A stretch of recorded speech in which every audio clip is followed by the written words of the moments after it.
How we doing, everybody? Amazing. Y'all look great. It's the first time I've played for multiple hot tubs, so it's a big deal. I can put that on my resume now. I'm super excited to be here. I'm all by myself up here, okay? So I wanted this to be a special thing. Just let me hear you real quick. How many of you guys I've ever played a concert? You've seen me in concert before? Okay, you 37, don't spoil the jokes then, okay? No, here's the deal. I wanted this to be special because, listen, junior high Micah is real pumped right now to be here on the Jesus Freak Cruise, okay? Because I had DC Talk and the CD player, the 5-disc changer, yep. And so, was super excited whenever that would roll around. I'd get to hear Jesus Freak and the whole thing. And so I thought, you know what I should do? I should write a special song just for you guys here on the Jesus Freak Cruise.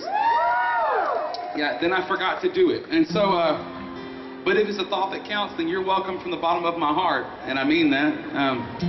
But no, then I thought to myself, you know what I should do? I should just write you guys a song right here on the spot. Is that okay? Okay, because I'm going to do it either way. So here's what we're going to do. On the count of 3, here's what I need some help with. I need you to yell out someone from the Old Testament. Any character. I'll take their story and I'll turn it into a song after that. So on the count of 3, here we go. Yell it out. 1, 2, 3. I heard Moses. Where's Moses at? Okay, right here in the front. Wonderful. Good. I've read that story. I've colored that picture before. See, let's do this. To make it a little bit hard on me, so I'm not just writing a song from scratch here. How about this? On the count of 3 now, I want you to yell out a pop singer. Any pop singer. I'll take one of their songs and I'll turn it into a song about Moses right here on the spot. Okay? So on the count of 3, I want you to yell out that pop singer. Here we go. 1, 2, 3. I heard Justin Bieber. Sir, you. So a Justin Bieber song about Moses. Neat. Yeah. Let's see if we can.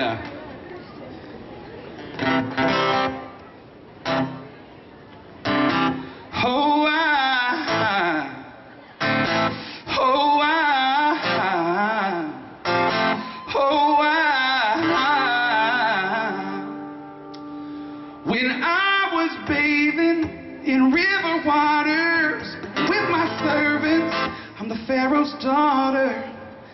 There was something that just caught my eye, and we just watched thinking that it would float by. And then my friend said, "Is that a toddler?" I said, "You're crazy, it's in the water." But we just had to go and take a peek, and there he was looking right up at me. We called him baby, baby, baby Moses, baby, baby, baby Moses, baby, baby, baby Moses. I hope you'll always be mine. I knew I had to ask my daddy. We found a baby. Can we have him? 'Cause from the moment I held him at the start, I knew this little needy Hebrew stole my heart. Thanks. I'm gonna keep going. So I said, "Daddy, I hate to ask it, and if you say no, we'll put him back in the basket." And he said, "My daughter is a child you can't keep. Besides, how's this ever gonna come back to bite me?" And we lied. No, don't sing with me. I had assumed that so many of you would be laughing at that last joke that I don't want you to get lost, but literally not a single. I should mention that this song is going to be a lot funnier if you've actually read the Bible before. So you're laughing now, but you weren't laughing at the joke. Because it did come back to bite him, right? Because all the king's horses. If you got the Bible app on your phone, like Exodus 3 would just be funnier for both. Baby, baby, baby, Moses, baby, baby, Moses, baby, baby, Moses. I hope you'll always be mine. So, real quick question: we got any fans of rap music out there? Okay, a lot of people. I'm gonna have to apologize for this one, but we'll just see what we can. Let's try. Moses, when I was shepherding, I saw a burning bush. It started giving an order, and soon I understood I was to go see Pharaoh and set them people free. And if you get a little attitude, guess what? I got more plagues than days in Shark Week. Rock. Did you get it? God put a rod in my hand, cause I feel it. You better watch out, if you come against me. So I spread out my hands and I'll punch you like a thief, like a hip hop array. God Israel shouting, fist it up when I come off the mountain. Big command, big old baby. Can you believe it started as a baby?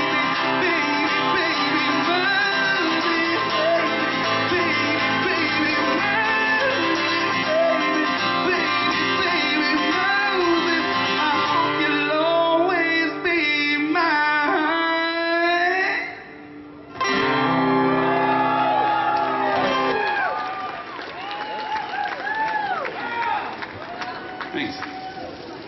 If you like that song, you would love the Bible.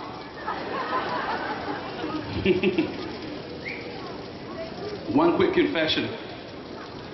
I had already written that entire song before we started. But the Lord works in mysterious ways because you guys said Moses and you said Justin Bieber. So the Lord, He really worked. Okay. I am super stoked to be here. Came all the way from Buna, Texas. Anybody from Buna? I don't believe you. Because if you're all here, then who's back home, shopping at our convenience stores and stuff. But I'm super stoked to be a part of this thing. Down in Southeast Texas, we got a little bit of the swamps down there too. And what you guys think about blues music up here on this cruise? Okay. So 20% of you may like this next song. But listen, here's the thing. I was reading through Matthew, Mark, Luke, and John. And I love all the different versions of people's stories, and the stories of Jesus are just incredible. But I noticed something. If you look in God's Word, just in Matthew, Mark, Luke, and John, there's 27 different times where somebody's story is told about their life-changing encounter the day they met Jesus, but one little detail got left out of every single one of them. I wrote a song about it. It goes like this. I was the harlot sitting down by the well, and I was the leper who was told not to tell. I was so paralyzed I never had moved. My friends who wouldn't get in with him busted up a roof, yeah. And I was the widow who gave up my last dime. And I was the blind man with the mud in his eye. And I was the woman who know about you being in it. Cover my face in poverty is great. Hard stones hit the sand. Oh, nobody knew the troubles I've seen, and nobody knew my shame. Nobody knew the places I've been. I didn't know how to change. But He saw a hope that I did not see. He saw a better way. And the unbelievable thing about the story I tell is that you don't even know my name. That was the prodigal, once lost but now found. And I was made sane the day the swine were all drowned. I was the thief that was hung up to die. I mean, look like a cause I was there to give me life. Oh, nobody knew the troubles I'd seen, and nobody knew my shame.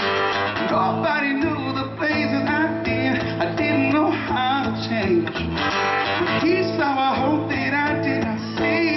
He saw a better way. And the unbelievable thing about the story I tell is that you don't even know my name. Nobody, hey, nobody knows my name. I want you to listen to this.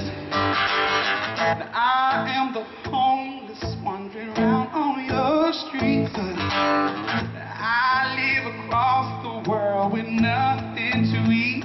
And I'm locked in prison with a chain on my dreams. And every day you look at the way your life across my cheek. Nobody knows the troubles I've seen, and nobody knows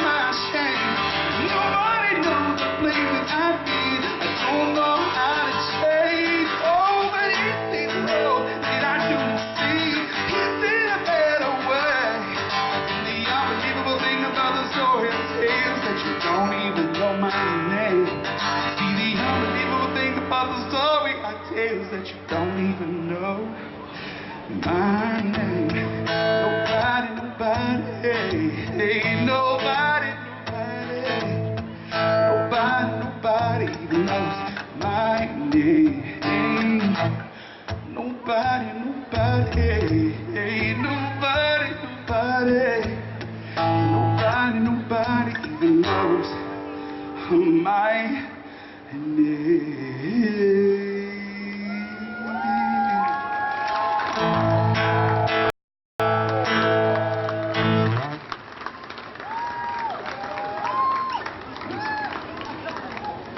27 times.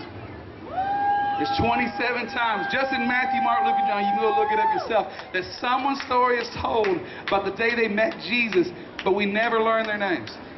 Can I go a step farther with you? We still call them by what they used to be. You catch that? We call him the blind man, even though he can. We call them lepers, even though they've been. We still call that joker the thief on the cross, even though he's been with Jesus for like 2,000 years ago last Easter, right? But see, here's the deal, man. Some of you maybe on this deck right now, you're always looking back and feeling like people are going to know you by what you used to be. But can I tell you something? Who the Son sets free is free indeed. That the one who did not know sin became sin so that you and I could have the righteousness of Jesus. That we will overcome by the blood of the Lamb and the word of our testimony. See, the reason we keep telling these stories is not just because they're good stories, but they point back to the most important person in the story. See, we don't know the name of those guys, but they don't care. You know why? Because we know Jesus' name. At the end of the day, our story is best told with Jesus being at the center, man. Woo! Hey, man.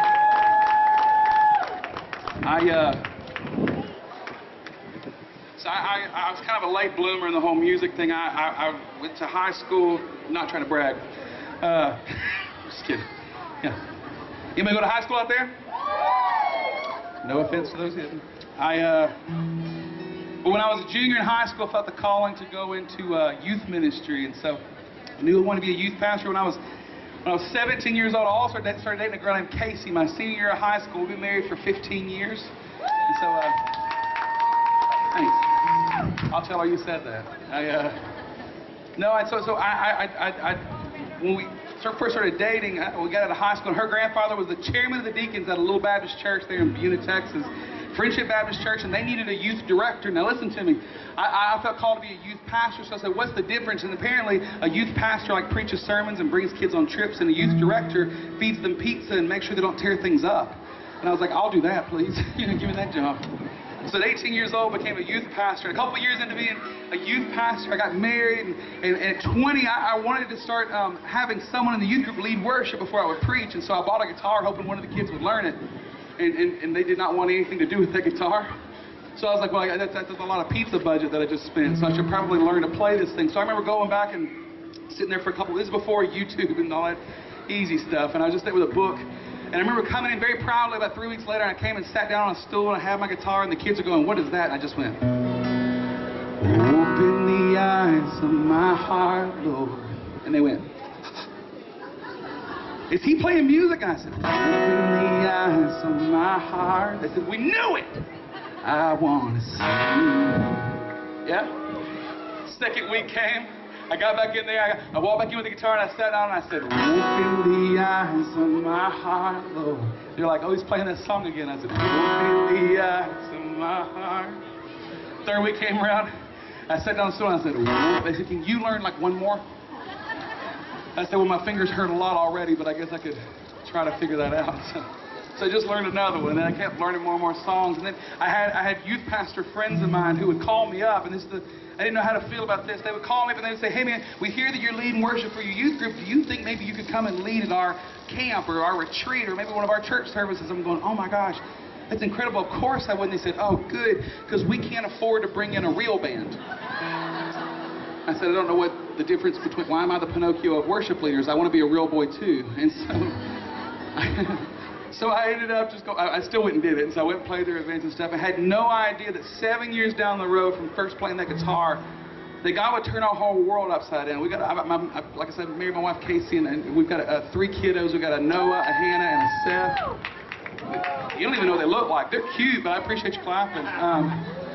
But they, so we had a family, and all of a sudden the Lord turned our lives upside down by calling us into some kind of a different ministry, and it was music. And I'm going to tell you something. There's no roads in Buena, Texas that lead directly to Nashville, Tennessee, let alone a record deal, let alone songs on the radio, any of that kind of stuff. We just knew that God was calling us to be faithful, and so we wanted to step out and do that. And so we ended up jumping out there and chasing after that calling. And it was scary, man. We ended up having to sell over half of what we owned. We bought a single-wide mobile home and put it on borrowed land. I started doing odd jobs. I was an elementary school substitute teacher, and I also drove a sausage delivery truck, which is a real job, because how do you think you get your sausage? It's not as glamorous of a job as you might think that it would be. I'm not waking up in the morning like, good morning, I'm just throwing sausage into mailboxes. It's not like that, because apparently that's not sanitary. Micah, don't do that again, like that kind of a thing. And so I was waking up at 3 in the morning and just asking God, why are we doing this? You know? 7 years later, I've been able to go on tours with some of my heroes. I've been able to go out with guys like Mercy Me, Crowder, getting to be here on the Jesus Freak Cruise, like incredible stuff. I was able to travel all over the country, and I had a couple songs on Christian radio, and even this past year, I was even nominated for a couple of Dove Awards this year, which is exciting. So, no, guys, I lost them all. So, you're probably clapping for probably Zach Williams, I would think. He wins a lot. Or Lauren Daigle. Yeah, I don't want to leave her out. We know. No, just kidding. I'm just kidding. She's awesome.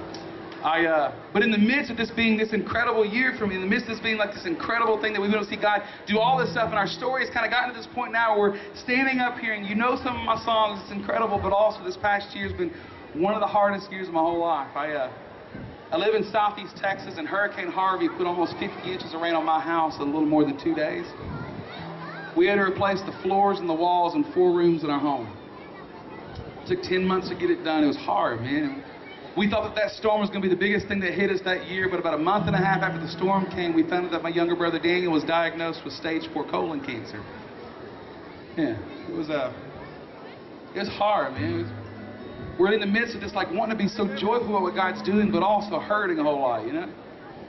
But it was crazy, man, because I wrote a song a year before the storm and a year before my brother got cancer. And I had no idea that this song was going to be a reminder of God's promises as we walk through those things. And I want to tell you something that I learned through that whole thing. I learned that God's promises are not dictated by our circumstances. They're true all the time. God's promises are just as true before your storms come as they are in the middle of your storms, in the middle of cancer. And they are just as true with a house that's put back together and a brother who rang a bell about 2.5 months ago as a cancer survivor. Come on. See, the thing is, His promises are true. And we've learned that over and over again. Now this song is one that I get to sing knowing and seeing these promises come to life. And maybe this song has meant something to you too. This song is called Even Then. On the nights when the dark lasts a little bit longer,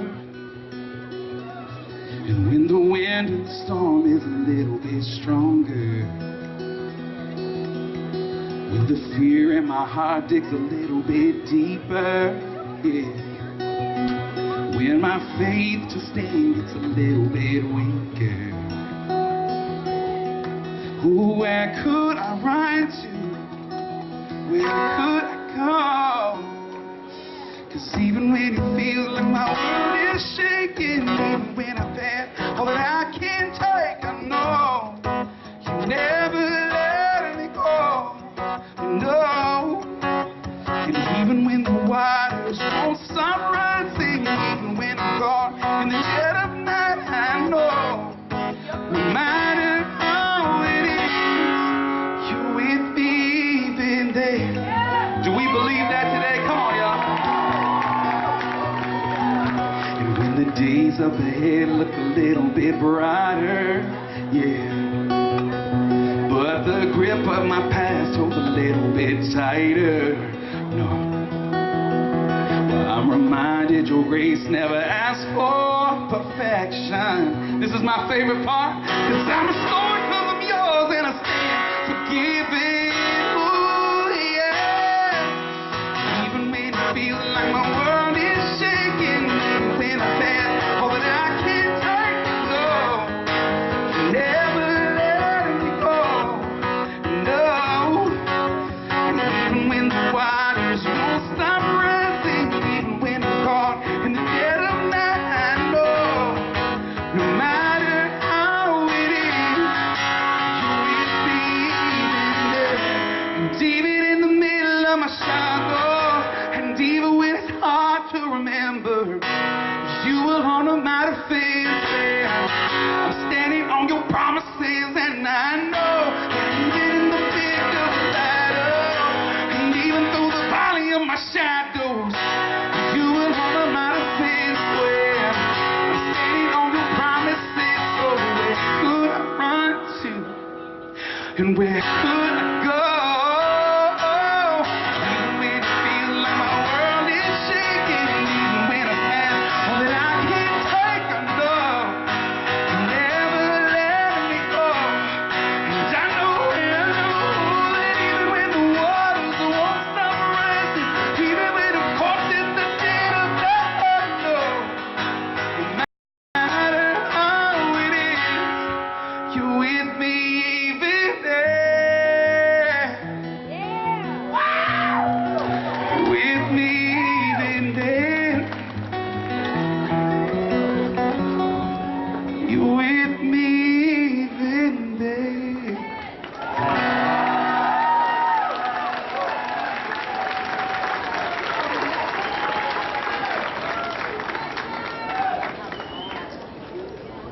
Yeah.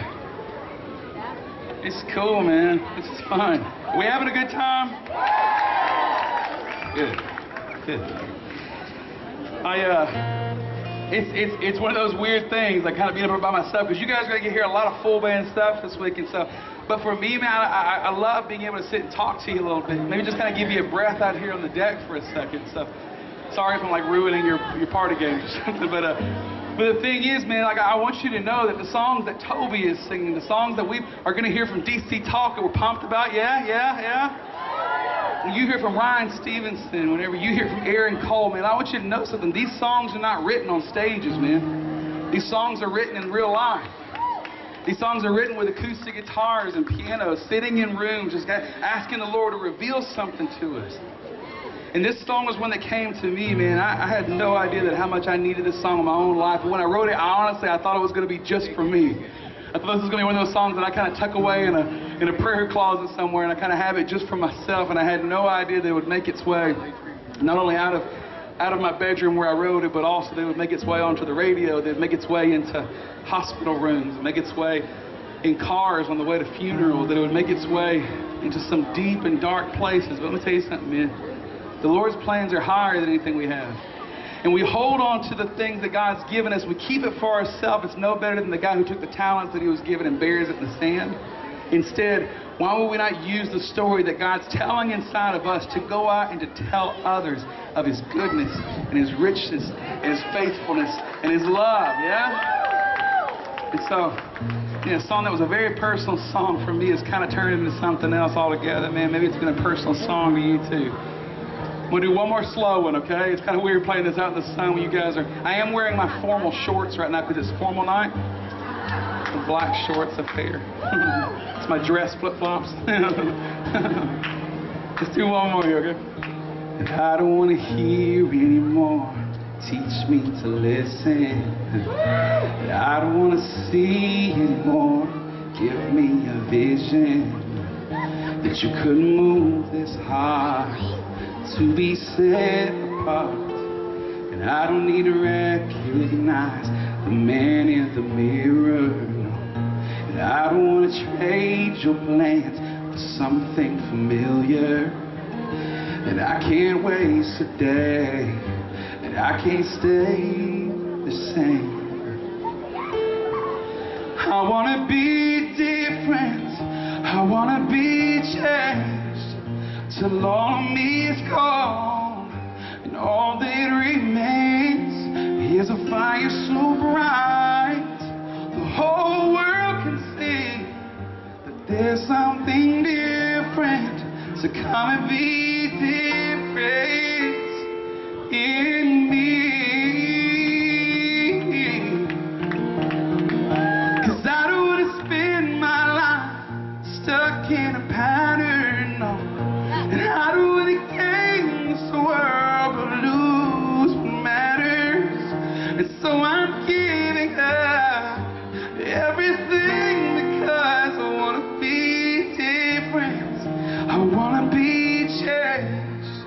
till all of me is gone, and all that remains is a fire so bright the whole world can see that there's something different. So come and be different. Oh, I know that I am far from perfect. Through you, the cross still stands. I'm worth it, yeah. Take the beating in my heart and come and finish what you started. When they see me, let them see you, 'cause I just wanna be different. Yeah, ooh, I wanna be different. I wanna be changed till all needs gone, and all that remains. Oh, with a fire so bright the whole world can see.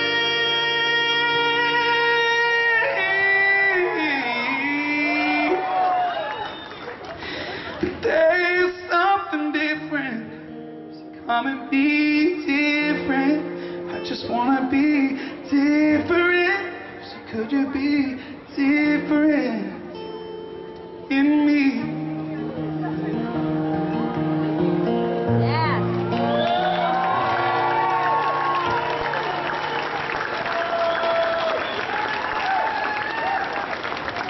Praise God, man. I love the fact that we don't have to be inside of a church. We are the church. Hang out on a pool deck. This is by far the most shirtless men I've ever played in front of. I don't know if it's a compliment or what, but I'm still putting it on the resume. That's stupid. Man, really, I hope you hear this from me. Above all things, man, your story is only important if Jesus is in it. That's the truth, and that's not me trying to downplay some of the things that you've done. Listen to me, we can have so many earthly accomplishments, but when everything's dead and gone one day, Jesus is the only thing that's worth remembering, you know? Over anything that you hear here. Man, listen, I hope these songs have become soundtracks to your life. All the songs you hear on this ship from Mandisa singing Overcomer. Listen, I pump my fist with that one too, you know? Like, I hope these things have become part of your life. But listen, the reason that song means something is because it is based inside of God's Word, and His promises are better than ours, yeah? Man, I enjoy getting to tell you my story. I hope you get to say hey on the boat sometime. I'll be around for the next couple of days. My wife and kiddos are here, and so don't bother us. I'm just kidding, really.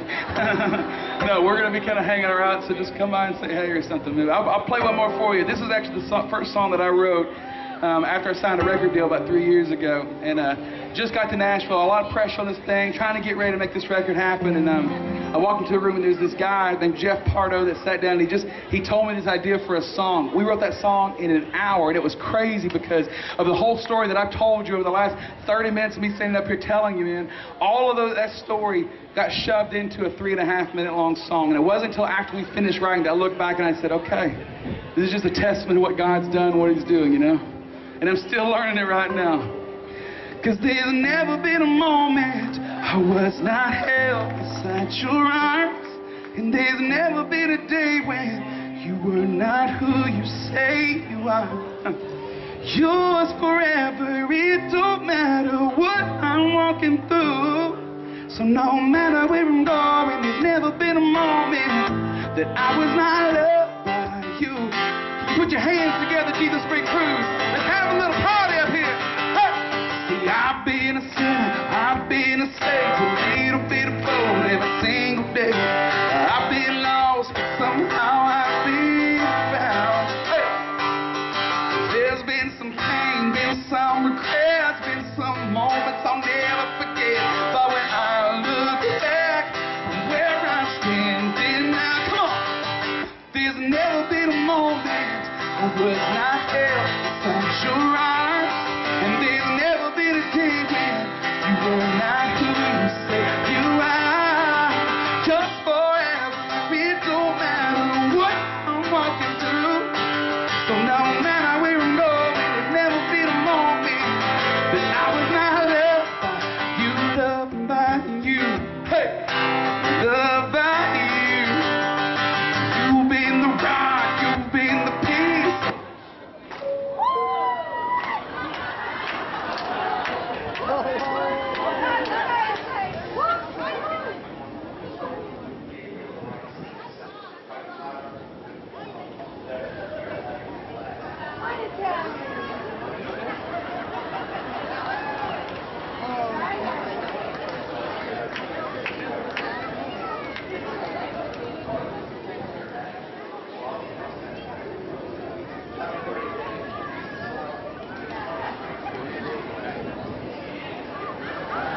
Yeah. Well, if you're here for the Micah Tyler concert, you're a little late, to be honest. I just want to make sure we weren't like going down or something. I don't see any icebergs on the horizon, but I just don't want to take any chances. So. It's just what most men that I play without a shirt, and the first time that has ever happened to me. So where could I go that I could wind up from your side? Where could I run? Oh yeah, and ever leave behind your all-consuming, heart-pursuing, brave-extending, never-ending love. Your love, hey, there's never been a moment, nah.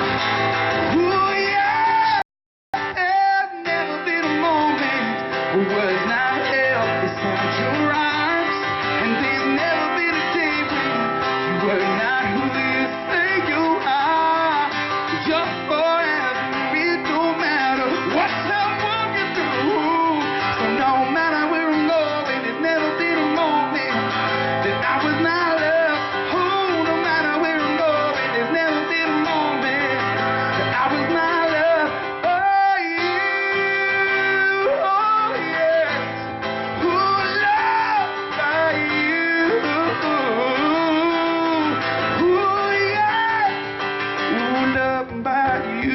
Hey, loved by you. Love you guys. God bless you, man.